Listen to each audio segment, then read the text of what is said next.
Көргөзмөгө Кыргызстан элинин ассамблеясынын курамына кирген 22 коомдук уюм кирип, ошол жерде көргөзмөсүн уюштурушту. Негизги максат бүгүнкү иш-чаранын бул биздин мамлекетибиздеги элдин биримдигин чыңдоо.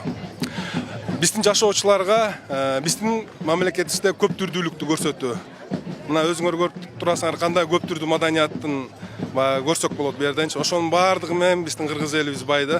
Ошону биз бүгүн ушу элибизге жайылтып таратуу максатында ушуну өткөрүп жатабыз.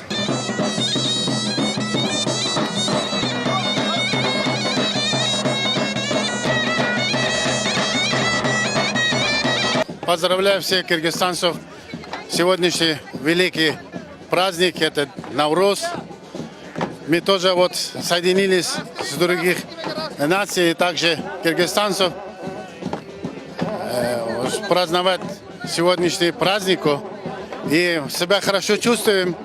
Вот веселый уже у нас, видите, что ребята уже танцуют, музыка у нас играет. И наши вот женщины тоже уже афганские кухни уже создали. И разные национальные это блюда. И себя хорошо чувствуем. Biz mına monday жақсы марекелерде отырабыз.